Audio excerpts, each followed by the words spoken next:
Мұхтар Әбіләзовтың кешірім сұраған бірегей кадрлар, оның сыбайластарының Қазақстан шегінен миллиардтаған қаржыны заңсыз алып шыққан туралы мойындаулары, лақап аты Ленин болған қашқын олигархтың түрме камерасындағы кезеңі, ортақ іс байланыстырған әріптестеріне жасаған опасыздығы, сұрқия айла шарғысы, өзгенің есебінен күн көру. Әбіләзов өмірбаянының басқа да қызықты тұстары біздің арнайы телевизиялық зерттеуімізде. Кешегі құпия бүгін әшкере. Так получилось, что из-за своей глупости я позволил себя втянуть в совершенно бессмысленные политические баталии, тем самым подорвав ваше доверие. Ақмақтығымнан мен өзімді мағынасыз саяси шырғаландырға тартуыма ерік беріппін. Осы арқылы сіздің сеніміңізге селкеу түсіріп, сіздің және мемлекеттің беделіне дақ тұрдым. Мен өзімнің лас әрекеттерім үшін ұяламын. Қаласаңыз жаза басқан шәкірттеріңіздің бірі ретінде кешіре көріңіз. Мені кешу өте қиын екенін де түсінемін. Қалай дегенмен көп нәрсені білдірдім ғой. Все-таки много натворили. Бұл жазба 2003 жылы жасалған. Сотталған олигарх президенттің алдында кешірім сұрап тұр. Кішкентай балаларымен қарт анасын айту арқылы аяушылығын туғызбақшы. Бір жыл бұрын Әбіләзовты қылмыстық топ құрғаны, заңсыз кәсіпкерлік қызметпен айналысқаны және қызмет жағдайын асыра пайдаланғаны үшін 6 жылға бас бостандығынан айыру үкім шығарылған. Соңғы сәтке дейін Әбіләзов жұртқа бұл істі саяси сипатпен құрылымдап жатыр деп түсіндірмек болды. Бірақ нақты фактының қасында өтірік тұрмайды. Қылмыстық іс бойынша дәлелдер жеткілікті болған соң бизнесменнің оны мойындаудан басқа амалы қалмады. Ол президенттің аяушылық білдіруін көпшілік кешірім арқылы сұрады. Уважаемый Александр Абишевич, я прошу. Құрметті Нұрсұлтан Әбішұлы, менің айтқан сөзіме сеніп, аяушылықпен қарағаныңызды сұраймын. Сөзіме сеніңізші және кешіріңізші. Прошу вас, поверьте мне, и прошу простить. Ал бұл президенттің атына жазған хатынан бақуатты өмірінен мүлде басқа торғыз түрмеге түскен Әбіләзов президент командасында жүрген дәуренін еріксіз еске қалдырады. Я очень сожалею, что до конца сіздің маған қаншалықты көп жақсылық жасағаныңызды уақытында аяғына дейін орын алмағаныма қатты өкінемін. Сол жылдар қандай ауыр болса да сізбен жұмыс істей отырып көп нәрсені үйрендім. Мен бұл жылдардың ең бақытты кезеңі екенін қазір біліп отырмын. Сіз маған барынша сеніп тұрған мезгілде емес, басыма сынақ түскен соң ғана бұны түсінгенім өкінішті. Когда с вашей стороны было еще доверие. Әбіләзовқа президент кешірім берді. Абақтыда бір жыл отырған олигарх рақымшылықпен бостандыққа шықты. Оның ісі өрге басып, айналымдағы ақшасы геометриялық прогрессиямен өсе бастады. Пысық кәсіпкер банктың тізгінін қолына алды. Айтпақшы, БТА-ны Әбіләзов Ержан Тәтішевтің жұмбақ қазасынан кейін басқаруға алған болатын. Тұран әлем банкының басқарма төрағасы 2004 жылдың соңына қарай аңшылық сапарда қайтыс болды. Әбіләзовтың әріптесі, табысты банкирдің қызық жағдайдағы кездейсоқ өлімі әлі күнге дейін қауесеттен арылған емес. Тәтішев кездейсоқ атылып кеткен мылтықтың оғынан ажалын тапты. Мұхтар Әбіләзов одан қалған ірі қаржылық ресурстарды басқаруын алып, соның арқасында жалынып жүргізді. Олайғы жұрттың алдында бұл іскер элитаның табысты һәм заңға мойынсұнған өкілі болатын. Бірақ мұнымен қатар ол қылмыстық қаржылық схемаларды жоспарлаумен басы қатып, аса үлкен көлемдегі ұрлықпен, дұрысы ашық ұрлықпен айналысты. Ведомство былай деп жазады. Әбіләзовтың әріптестері еске түсіргендей, ол шамамен былай деп ой түйетін. Мен өзіме кредит ала алсам, өзге біреуге несие беріп не керек?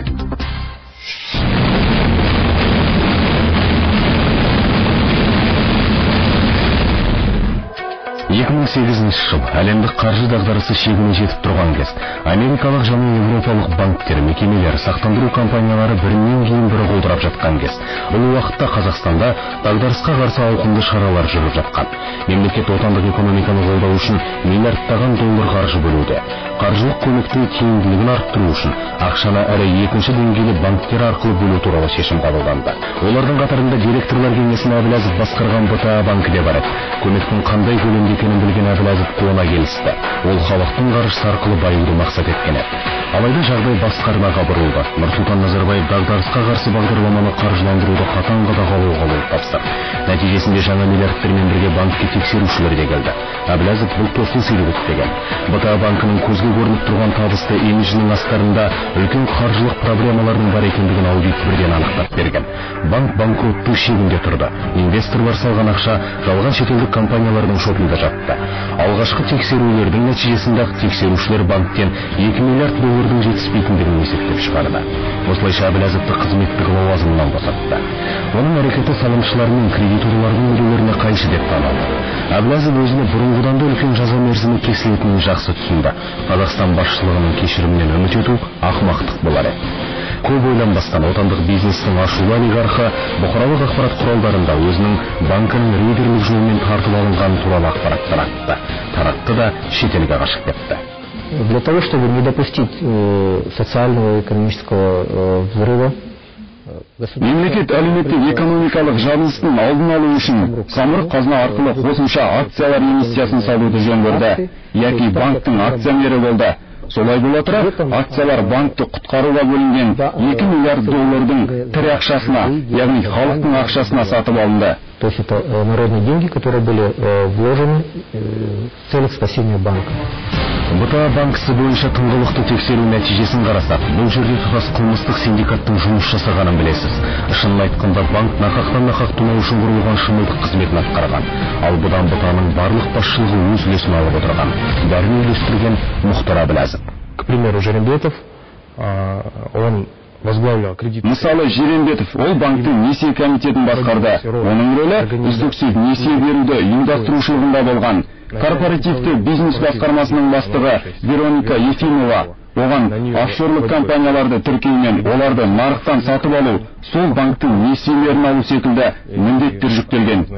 Получение кредитов самого банка.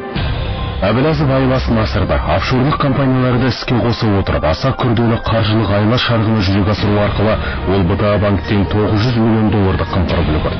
Сейчас следствие показывает, что қазір тергеу көрсеткендей, бұл капиталды жасанды түрде күшейту болған, яғни банк шығарған акциялар мен құнды қағаздарды Әблязовтың өзі сатып алып отырған. Бұл істі жалған офшорлық компаниялар арқылы іске асырып, әрі осы мақсатқа несиені де Әблязовтың өзі беріп отырған. Осылайша банктың құнды қағаздары сол банктың есебінен сатып алынып отырған. Ценные бумаги банка покупали за счет кредитных средств самого же БТА банка. Мұхтар Әблязовтың офшорларды пайдаланудағы ұятсыздығына шекте шекарада болмаған. Мысалы, өзінің жасанды компанионының біріне өте қарапайым және нышанды аттара салған. Тартуго Лимитед. Осы атпен кезінде Кариб теңізінің бар қарақшысының базасы мен баспанасы болған аралап алған болатын. Ашық бір өкілік деп осыны айтыңыз. Похищенные денежные средства банка. Банктың ұрланған ақшалары трансұлттық банктық операциялар арқылы офшорлық компаниялардың және ТМД елдерінде тіркелген компаниялардың есеп-шоттарына түсіп отырған. Негізі жалған операцияларға заңды сипат берген сияқты болғанымен, ақша құралдары Қазақстан және Ресей территориясындағы сан алуан девелоперлік жобалар арқылы белгісіз жұтқыншаққа жұтылып отырған. Как на территории Республики Казахстан, так и на территории Российской Федерации.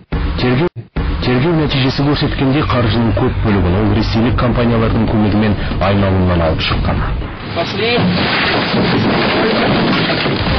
Мына кадрлер оперативтік түсірілімдерден алынған.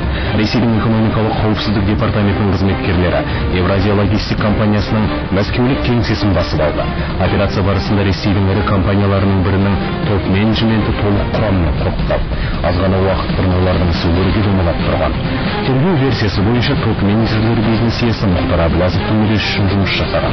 2009 жылы БТА банкін мемлекет өз қарамағына алудан бұрын Әблязов оны бақылаудан айырыла бастаған уақытта кәсіпкер банктың проблемалық активтерін ресейлік компанияға беру туралы шешім қабылдаған. Жалпы бұндай әрекеттер заңды операция деп саналады. Алайда бұл жерде бірақ бар. Бос кредиттер қамтамасыз етілген несиелермен ауыстырылған. Тергеу версиясы бойынша осы әрекеттермен Әблязов қазақстандық БТА банкінен тағы 3 миллиард долларды қымқыруды жоспарлаған. Осы тұста құқық қорғау органдары іске араласты. Әблязовтың тасы қойы орындалмай қалды. Жалпы ол қарақшылық әрекет деп бағаланады. Егер де Әблязовтың ойға алғаны толығымен орындалса, онда Қазақстанның қаржылық экономикалық жүйесіне үлкен соққы болар еді. Вся финансовая система Казахстана был рухнут. Мәскеудің Тверь соты Ресейде 4 миллиард долларды жымқырды деген айып тағылып отырған БТА банкінің директорлар кеңесінің экс-төрағасын тұтқындау туралы сырттай шешім шығарды.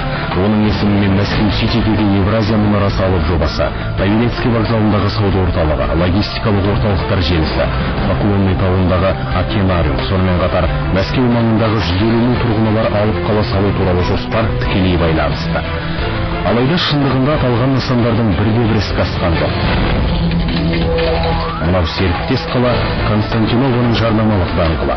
Жобаның ауқымы өте үлкен. 6,5 миллион шаршы метр баспана, спорттық кешендер, бұған қоса Европадағы ірі киностудия, құрылыс алаңдары қазір дәл осындай күйде. Ал Мәскеу Сити кешеніндегі Евразия мұнарасы. Бұл ғимаратта Қашқын олигархтың басқа да аяқталмай қалған жобаларының қатарын толықтырды. Қазір оны топ басып тұр.